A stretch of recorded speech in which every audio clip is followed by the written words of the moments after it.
云南的这个地方离缅北只有1步之遥，这条小水沟一个小孩都能轻松跨过去，还可以使用另外一种方法，荡秋千也能荡到缅北。缅甸的小贩隔着铁栅栏，向中国人兜售香烟、水果和缅币。这是我眼中云南最神奇的景区，它就是瑞丽的一寨两国。1960年中缅勘界时，71号界碑将一个傣族村寨一分为二，中方一侧称银井，缅方一侧称芒秀，形成一寨两国景观。原本一个寨子里世代生活在一起的人们，从此分属2个国家。2005年，瑞丽市政府决定开发成为景区。今天我将去探访一寨两国，它也成了我眼中中国最有创意的景区。去的朋友一定会不虚此行。从瑞丽市区去一寨两国景区，大约有8000米左右，沿途要经过许多傣族村寨，路两侧都是大片大片碧绿的水稻田，傣族同胞也擅长种植水稻。网约车司机说这里的水稻一般是种2季，但我固执地认为，按照瑞丽的气候条件，应该是有条件种3季的。我作为江汉平原农村出生长大的农家子弟，闻到水稻的清香， DNA 里面铭刻的情怀开始蠕动。感恩命运让我小时候出生在农村，长大后去城市生活，人生变得很圆满。如果再让我选择一次，我同样会毫不犹豫地选择出生在城市里当富二代。到达一寨两国，游客数量很多，景区大门的设计极具中南半岛风格，可以看出泰国、柬埔寨、缅甸、老挝传统建筑的特征。门票收费39元，现在看起来不高不低，但游览结束之后，我觉得物超所值。进门后看到一个大球，上面画了缅甸的地图，毕竟这个景区主打的是中缅边境风情，算是突出主题。这个中缅冰雪世界看上去科技含量不是很高的样子，应该是单独的收费项目，所以被我直接忽略掉了。树上面结的不知道是什么果，看上去有点像猪八戒摘的人参果。在火龙果园里还有几只孔雀，孔雀头上的冠确实是神来之笔，平添了一些王霸之气，但据说吃起来肉质比较柴。这里就是中缅边境线，高高的铁栅栏，上面还加了铁丝网。铁栅栏外面撑着太阳伞的地方，便是缅甸北部的木姐市。这条1米宽左右的小水沟，便是中缅界河。不要说成年人，哪怕是一个小孩也能轻易的一步跨越。铁栅栏旁边坐着许多缅甸人，把香烟和水果从铁栅栏伸到中国一侧，向经过的中国游客兜售。他们基本都会讲普通话，还可以用微信和支付宝收款。我买了2盒水果，菠萝10元，菠萝蜜15元。一聊天才知道对方并不是缅甸人，而是咱们云南一侧的。他们有边民证，过去回来都非常方便。菠萝还不错，比较新鲜，但菠萝蜜已经全部都软掉了，明显放了太久，我一口都不敢吃，直接丢进了垃圾桶。又有一个小贩向我兜售缅甸的钞票，15元人民币一套，用钞票买钞票，而不是换汇，这种感觉很奇妙。缅币感觉制作水准略显粗糙，我建议他们可以到广州印钞厂去代加工。广州印钞厂1年可印刷115亿张人民币，印制金额可达11.5万亿元，质量好，胶漆准，童叟无欺。这个秋千可不简单，一下直接可以荡出国。我这个人比较较真，以秋千绳子的一头为原点，到坐板的距离为半径，往缅甸一侧即使是荡到极限峰值，也是没办法越过国境线的。但如果荡秋千的人选择脱离秋千，人会做平抛运动，那样应该可以顺利抵达缅北。但如果脸不着地，建议3个月内暂停相亲等社交活动。这里是一桥跨2国，也叫玉桥，横跨2国界沟。7是缅甸最珍贵的数字，缅甸人特别喜欢数字7，就像我们喜欢数字6和8一样，觉得象征好运。缅甸有7个省7个邦，连生日都是7天一过。因为桥面上镶嵌着7777块缅甸翡翠玉石，护栏则是用5068块玉石铺成，共有翡翠玉石12845块，堪称世界上最豪华、价值最高的玉石桥。这样一座价值不菲的桥放在眼前，难免就会出现一些心术不正的人，想将桥上的翡翠扣走，占为己有。后来被逼无奈，只能在桥旁边竖了一块立牌，用以警示偷撬玉石的人。不过用翡翠铺路在这里并不是第一次了。在这座桥的旁边有一条被称为世界上最贵的国境线，由5068块翡翠组成，价值1000万。这是一条分割中国和缅甸的国界线，全长423米，一边黄色一边白色，黄色为中国，代表博大包容，白色为缅甸，代表单纯质朴。远看只以为是黄白相间的普通地板，但近看中间却有5068枚翡翠镯心作为分界线，寓意纪念中缅1950年6月8日友好建交。而且这些镶嵌在国界线上的翡翠镯心，有的种水还不错，甚至还有飘花。当然了，翡翠桥都惨遭黑手，最贵国界线就更不可能逃得过了。就算是国界线，也挡不住一颗想不劳而获的心。这是一寨两国水井，中缅包波情，共饮一井水。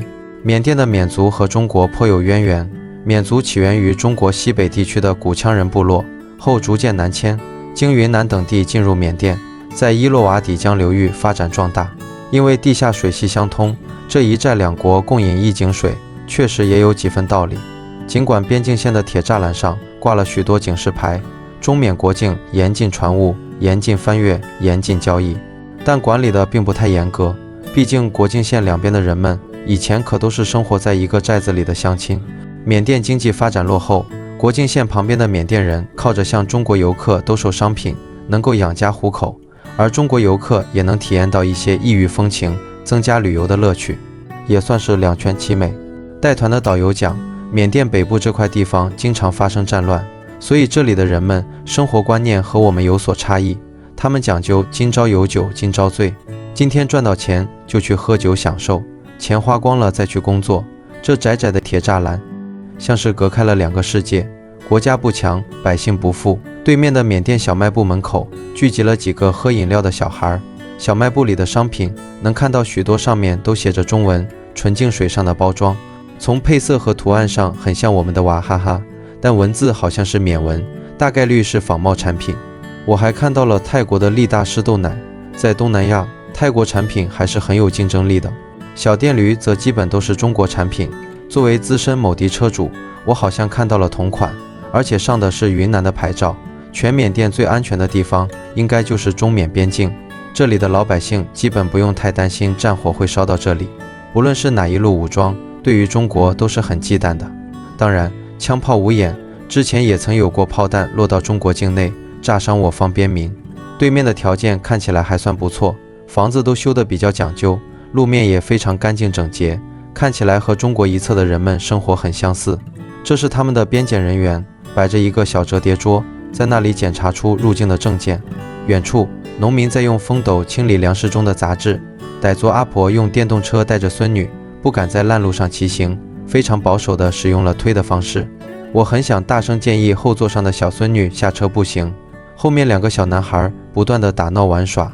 在地球上，不论哪个地方，安居乐业是老百姓最基本的要求。我到过不计其数的景区，对于一寨两国却有着极高的评价。它作为一个人工景区，既有猎奇又有互动，而且非常有创意。在此之外，当地独特的动植物、东南亚风情、少数民族文化，多个维度都有所展示。作为纵横10年的旅游老炮，一寨两国是屈指可数的，能够让我感到新鲜和有趣的景点。也许这个景点现在名气并不大，但它无疑是成功的。景区里每天下午都有一场文艺表演，以少数民族风情为主。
手，欢迎大家来到一起来过。下面给大家带来一首《带一个》，希望大家能喜欢。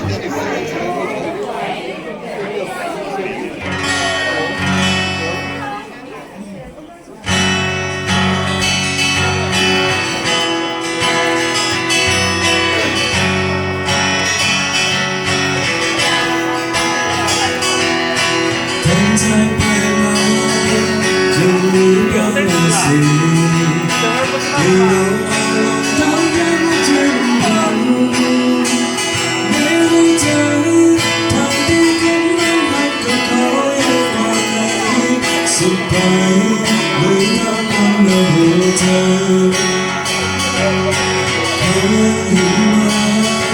很遥的地方，他的是星海，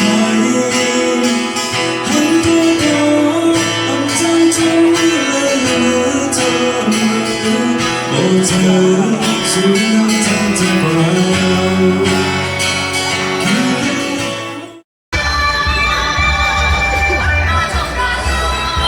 亲爱的朋友们，带着蔡良国的温柔，带着热情的内容问候，让蔡良国永远留在你的心中。